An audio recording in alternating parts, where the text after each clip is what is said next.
forgot to address narrator's comment about the genocide thing. So what I talk about this all the time is what I've seen a lot. This is actually the first time that there's been any sort of divide when it comes to like millennials and Gen Z.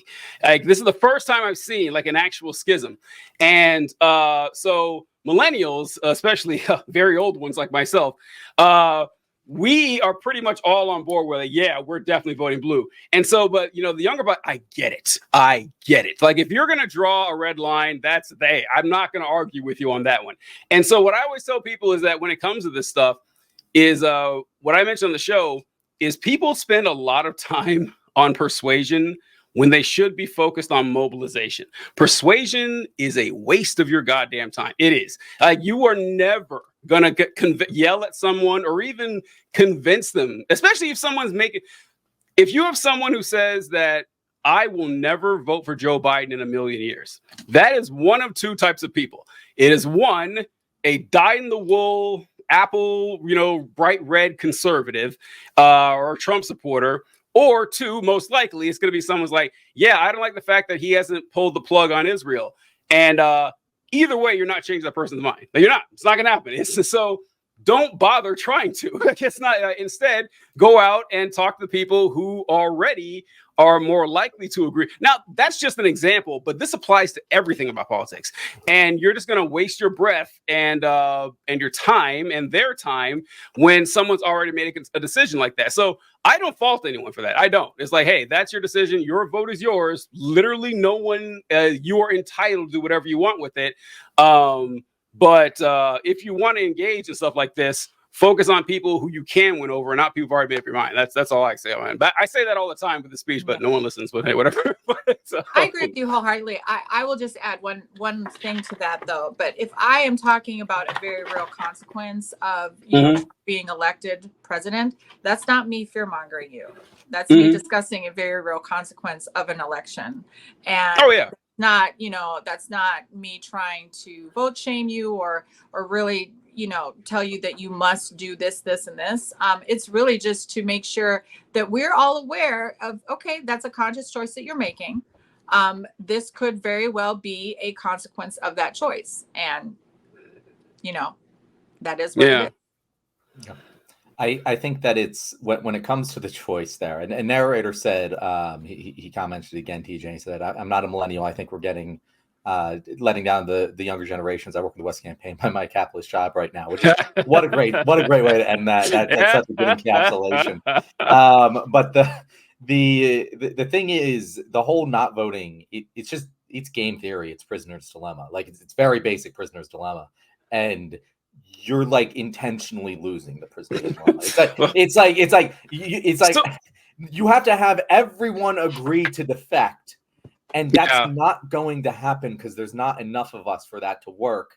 And so you're never going to win. Like the only way that strategy actually works is if you organize and like make that happen. But if you just say, oh, I'm not going to do it just for, my own sake, and like, that's fine. You can use your vote however you want. But, like, it's not actually going to make a difference unless you get enough people to defect, which you will not.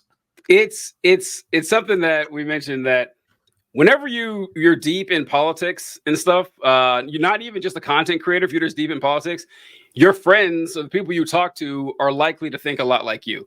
And if you have a position that's very strong and bold, you're going to hear a lot about it, and you get a false impression that there's more of you than there actually are. And this happens to all of us. Like, I'm not just talking about this situation, that it happens to all of us, that we all was like, oh my God, I can't believe we don't have universal health care. And there are a lot of people that believe, but not as many as you think. Like it's an actual argument for some weird reason. And so with the situation in Palestine, it's immoral as fuck. It's awful, and it's a clear example of ethnic cleansing. But when it comes to the election, it's going to be a minuscule percent of the population that's going to make the decision primarily on that. It's like it's not going to crack the top 5, top 7, top 8 reasons people vote. And that's just the way it's always been. And that's honestly, that's what the polls say. It's weird, oddly enough, going back to the polls and everything. But the second thing I was going to say on this. Also, when it comes to, the thing is that I understand because I've been there. I've said I try not to be condescending when I say that, but I've been there and in this exact position. But like what John mentioned, there's no plan here. Again, I would be all on board with, hey, let's scare the shit out of the Democrats and move them as far left as we can possibly go. Let's establish the Red Army and walk over the White House in a tattered red cape. I'm all about that shit, but there's no plan. There's isn't, and they're not. And you know how it's not going to work. How my theory was not going to work. It didn't work in 2016. It didn't.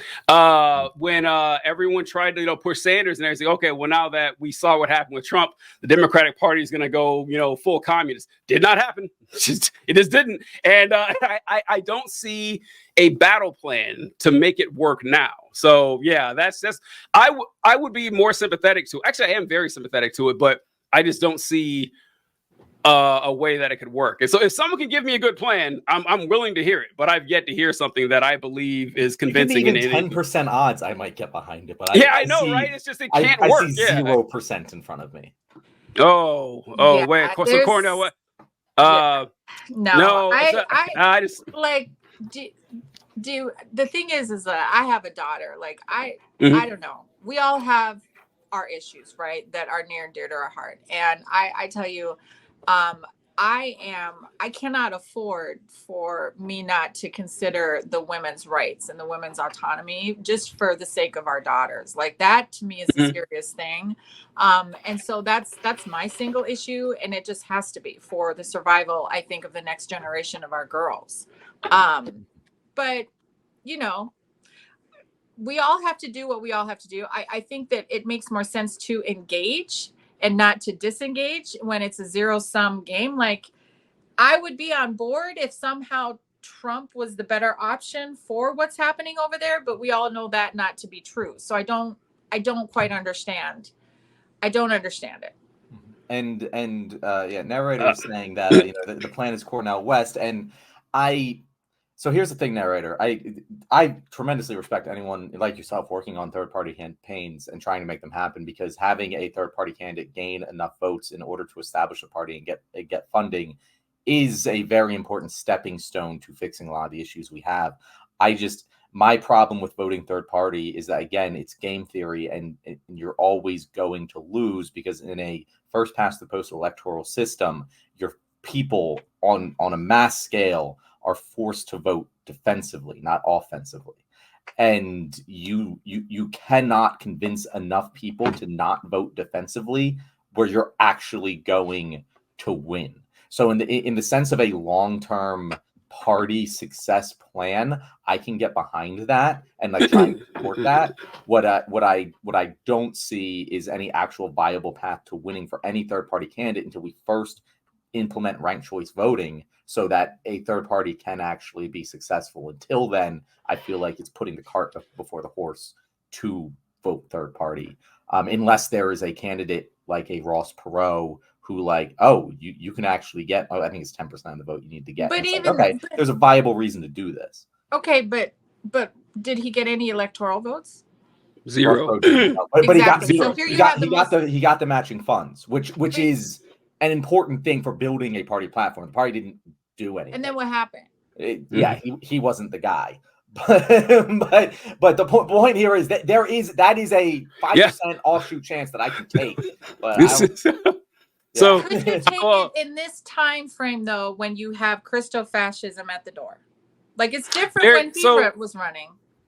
I disagree with that. I think that the threat is always Trump is a unique one, but Bush was unique too, and Bush started a war that killed 1 million people. So I think the argument is I would just what I want to get back to is Cornel West is on the ballot in 7 states right now, and so it's I get why it's just that's not a plan either, but.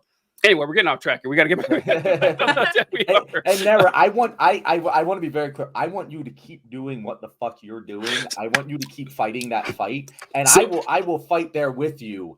I haven't seen enough to show that voting the third party is going to make any sort of difference in this particular race. But hey, you're right. Maybe I'm fucking brainwashed by that. The problem is everyone is. Well, what I say of this is that I think the best game plan is to do exactly what narrator is doing, like exactly saying "fuck you," I'm not voting for you, and then vote for him. That's what it's like, because they're not gonna know, fucking know or anything like that. But you want, because listen, your politicians should be scared of you. They should be. They should absolutely be scared of you. They should be terrified to lose your vote. And unfortunately, that's not the case a lot of times. Like, you're like, oh, you're not voting for me? Who the fuck do you think? No, fuck you. You earned my vote. Like, that's the way it should go. That's how this process works. But voting is also not going off track here. Because since we have such small amount of political power as individuals, we kind of subsume our entire political process in pulling that lever or punching that card once every 2 years. And it's a lot more than that. Like, it's a lot more. That's where I think the people, like the third party folks or the uncommitted vote, that's where they're 100% right, because there's a lot more you can do than just that vote. And if all of your politics are wrapped up to what happens every other November, you're not going to get anywhere. You're not getting anywhere at all. And this is where I begrudgingly give respect to Republicans. John, what do I say all the time? They put in the fucking work. They did. Say what you want about them, but after the civil rights movement and the women's rights movement, Roe v. Wade, they have spent 60 years now, filling up school boards, city councilships, getting community organizations together to push their, fascist rhetoric, and it finally paid off. And fortunately, it's so poisonous to the general population that it's actually falling apart right in front of us. But we could learn a lot from that politics is more than just, who you vote for, but actually what you do for your community. God damn, it's already 8 p.m. We only do one more topic. We've had like 3 segments in between segments here. I don't mind scrapping Alito. I'll just say I got Yeah. What was that?